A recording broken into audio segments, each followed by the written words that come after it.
காலை 9 மணியிலிருந்து இரவு 12 மணி வரை ஜூலை 29 ஒரு நாள் மட்டும். 12 ஆண்டு காலம் ட்ரம்பிடம் மட்டுமே மண்டியிட்ட மோடியை முதல் முறையாக மாணவர்களிடம் மண்டியிட வைத்த பெருமை ஜந்தர் மந்தர் போராட்டத்திற்கு உண்டு. இன்றைக்கு என்ன ஆனது தெரியுமா? 8 வயது சிறுவர்கள் 1 லட்சம் மீம்ஸ்களை போட்டு துளையிட்டு விட்டார்கள். வேறு வழி இல்லாமல் நள்ளிரவு 12 மணிக்கு செல்ஃபி வீடியோ போடுகிறார் பிரதமர். இந்த மசோதாவை தாக்கல் செய்கிற பொழுது அமைச்சர் சொன்னார், நீட் தேர்வை முறைகேடு இல்லாமல் நடத்துவதற்கு தான் இந்த மசோதா என்று சொன்னார். நாங்கள் கேட்க விரும்புகிற கேள்வி ஒன்றுதான். பாலிலே எறும்பு விழுந்தால் எடுத்து போட்டு விட்டு குடிக்கலாம். விஷத்திலே எறும்பு விழுந்தால் குடித்தால் என்ன, குடிக்கவில்லை என்றால் என்ன? நீட் தேர்வே ஒரு முறைகேடுதான். அதை நியாயமாக நடத்தினால் என்ன, அநியாயமாக நடத்தினால் என்ன? நீட் என்பது தேர்வு அல்ல, அது ஒரு தொழில். இன்றைக்கு அதனுடைய சந்தை மதிப்பு 60,000 கோடி. நீங்கள் உங்களது வழக்கப்படி இந்த போராட்டத்தை தகர்க்க என்னவெல்லாம் செய்ய வேண்டுமோ செய்தீர்கள். வெளிநாட்டு சதி, வெளிநாட்டு நிதி, அர்பன் நக்சல் என்று எல்லா வார்த்தையும் நீங்கள் சொன்னீர்கள். ஆனால் அது எதுவும் அங்கே எடுபடவில்லை. இன்னும் சொல்ல போனால் அங்கே அஜித் டிகே அவர்கள் சொன்னதை போல, நான் எனது பெயர் காளிக்காக இருந்திருந்தால், நான் ஒரு இஸ்லாமியனாக இருந்திருந்தால் இந்நேரம் நான் சிறைச்சாலையில் இருந்திருப்பேன் என்று போராட்டத்தின் தலைவன் சொன்னார். அதுதான் உண்மை. நீங்கள் எவ்வளவு அருவருப்பாக போராட்டத்தை கையாளுகிறீர்கள் என்பதற்கு அது விளக்கம். போராடிய ஒவ்வொரு மாணவர்களையும் இந்த அவையிலே இருந்து நெஞ்சார பாராட்டுகிறோம். அது மட்டுமல்ல, இந்தியாவின் கல்வி சாலைகள் எல்லாவற்றையும் ஜந்தர் மந்தரோடு இணைத்த எஸ்எஃப்ஐ உள்ளிட்ட இடதுசாரி மாணவர்கள் அமைப்பு அனைத்தையும் இங்கே நாங்கள் பாராட்டுகின்றோம். ஒரு அமைச்சரின் ராஜினாமா சம்பந்தப்பட்டதல்ல, ஆளுங்கட்சியின் அராஜக கொள்கையின் தலையிலே இறக்கப்பட்ட இடி என்பதை இந்த நேரத்திலே தெரிவித்துக் கொள்கின்றோம். Mr. Venkatesan, please continue. Mr. Venkatesan, please continue. அவைத் தலைவர் அவர்களே, sir please silent the house sir. No, you please continue. மாண்புமிகு அவைத் தலைவர் அவர்களே வணக்கம். நீதிபதியினுடைய அருவருப்பான சிந்தனையும் ஆளுங்கட்சியினுடைய அராஜகமான சிந்தனையும் இணைந்து உருவாக்கிய கரப்பான் பூச்சிகள் இந்த மசோதாக்கள் முழுவதும் பறந்து கொண்டிருக்கிறார்கள். ஜூலை 19ஆம் தேதி நள்ளிரவு உலக இளைஞர்கள் உலகக்கோப்பை கால்பந்து ஆட்டத்தை ரசித்து பார்த்து முடித்து 4 மணி நேரத்துக்கு பிறகு இந்திய இளைஞர்களும் மாணவர்களும் ஜந்தர் மந்தரிலே இருந்து தனது போராட்டத்தை, தங்களது ஆட்டத்தை துவக்கினார்கள்.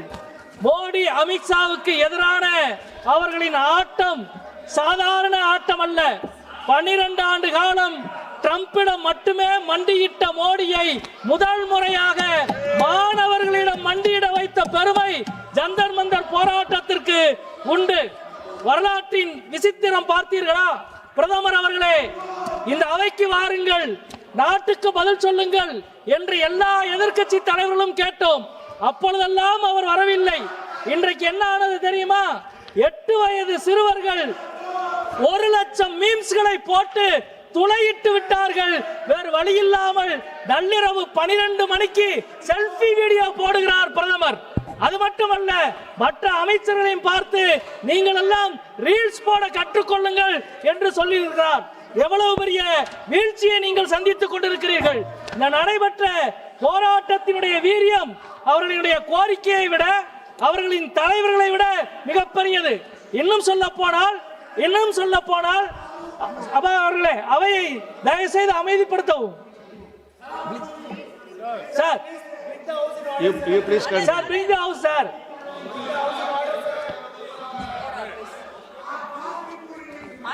சார்,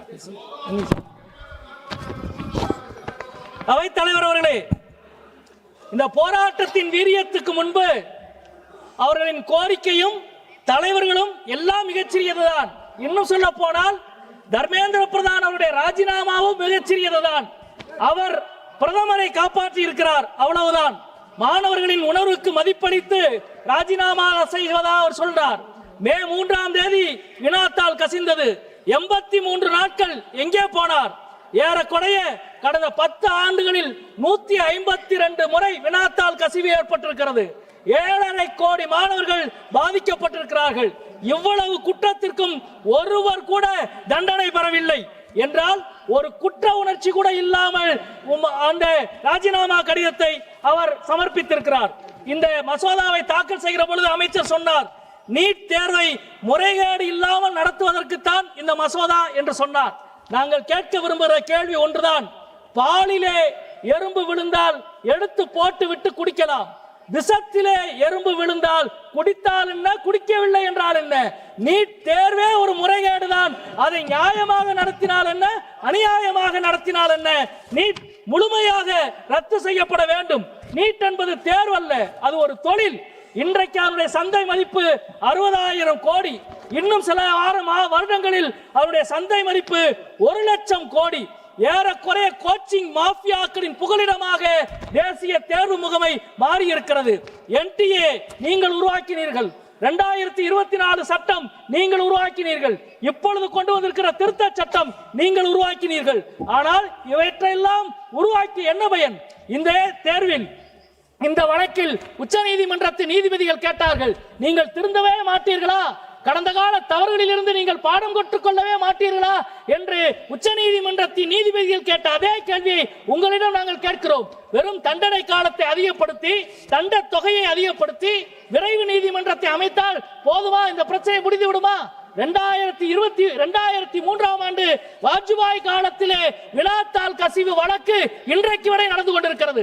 நாங்கள் தமிழ்நாட்டிலே இருந்து இந்த நாடாளுமன்றத்தில் கேட்கிறோம், அரியலூர் அனிதாவில் துவங்கி மதுரை ஜோதி ஸ்ரீ துர்காவிலே இருந்து கோயமுத்தூர் கோபிகா வரை எண்ணற்ற மாணவர்களை பலி கொடுத்த துயரத்தின் வழியிலே இருந்து சொல்லுகின்றோம், நீட் என்பது டீச்சிங்கை கொன்று கோச்சிங்கை கொண்டாடுகிறது.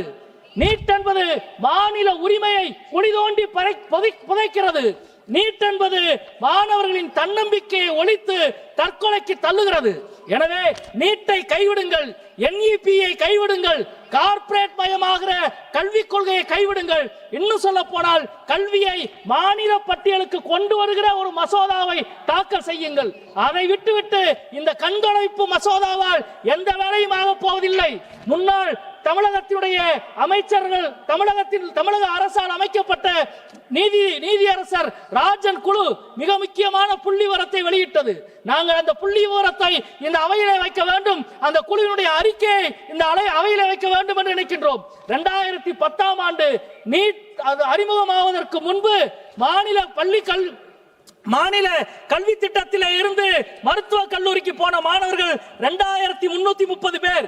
CBSE இருந்து மருத்துவக் கல்லூரிக்கு போன மாணவர்கள் வெறும் 14 பேர் தான்.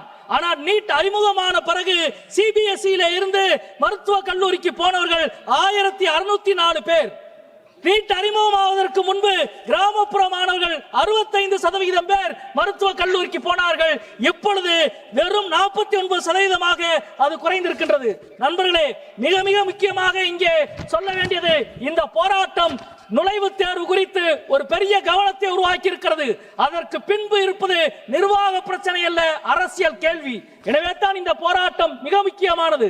நீங்கள் உங்களது வழக்கப்படி இந்த போராட்டத்தை தகர்க்க என்னவெல்லாம் செய்ய வேண்டுமோ செய்தீர்கள். வெளிநாட்டு சதி, வெளிநாட்டு நிதி, அர்பன் நக்சல் என்று எல்லா வார்த்தையும் நீங்கள் சொன்னீர்கள். ஆனால் அது எதுவும் அங்கே எடுபடவில்லை. இன்னும் சொல்ல போனால் அங்கே அஜித் DK அவர்கள் சொன்னதை போல, நான் எனது பெயர் காலிக்காக இருந்திருந்தால், நான் ஒரு இஸ்லாமியனாக இருந்திருந்தால் இந்நேரம் நான் சிறைச்சாலையில இருந்திருப்பேன் என்று போராட்டத்தின் தலைவன் சொன்னார். அதுதான் உண்மை. நீங்கள் எவ்வளவு அருவருப்பாக போராட்டத்தை கையாளுகிறீர்கள் என்பதற்கு அது விளக்கம். போராடிய ஒவ்வொரு மாணவர்களையும் இந்த அவையிலே இருந்து நெஞ்சார பாராட்டுகிறோம். அது மட்டுமல்ல, இந்தியாவின் கல்வி சாலைகள் எல்லாவற்றையும் ஜந்தர் மந்தரோடு இணைத்த SFI உள்ளிட்ட இடதுசாரி மாணவர்கள் அமைப்பு அனைத்தையும் இங்கே நாங்கள் பாராட்டுகின்றோம். நண்பர்களே, நாங்கள் இந்த 12 ஆண்டு கால மோடி ஆட்சிக்கு எதிராக NRC-க்கு எதிராக போராடினோம். அதே போல CAA-க்கு எதிராக போராடினோம், SIR-க்கு எதிராக போராடினோம், காஷ்மீர் உரிமை பறிப்புக்கு எதிராக போராடினோம், விவசாய உரிமை பறிப்புக்கு எதிராக போராடினோம். அந்த போராட்டம் எல்லாம் வாரக்கணக்கில், மாதக்கணக்கில், வருடக்கணக்கில் கூட நீடித்தது. ஆனால் வெறும் 39 நாளில் இந்த போராட்டத்தின் வெற்றியின் ருசியை இவர்கள் உருவாக்கி இருக்கிறார்கள். இது ஒரு அமைச்சரின் ராஜினாமா சம்பந்தப்பட்டதல்ல, ஆளுங்கட்சியின் அராஜக கொள்கையின் தலையிலே இறக்கப்பட்ட இடி என்பதை இந்த நேரத்திலே தெரிவித்துக் கொள்கின்றோம். மாணவர்கள் மீது கட்டவிழ்த்து விடப்பட்ட இவ்வளவு கொடிய அடக்குமுறைக்கு உள்துறை அமைச்சர் பதில் சொல்ல வேண்டும். இன்னும் சொல்ல போனால் இந்த அவையில் மட்டுமல்ல, நாட்டுக்கு முன்பு மன்னிப்பு கோர வேண்டும் என்பதை இந்த நேரத்திலே கேட்டுக்கொள்கிறேன். இந்த கேள்விக்கெல்லாம் நீங்கள் பதில் சொல்லாமல் ஓடி ஒளிய முடியாது. நீங்க எங்கே ஒளிந்தாலும் கடைசியில் உங்கள் வீட்டுக்குள் தான் போக முடியும். வீட்டுக்குள் இந்த கேள்வி மீண்டும் உங்களை எதிர்கொள்ளும் என்று சொல்லி முடிக்கின்றேன். நன்றி, வணக்கம்.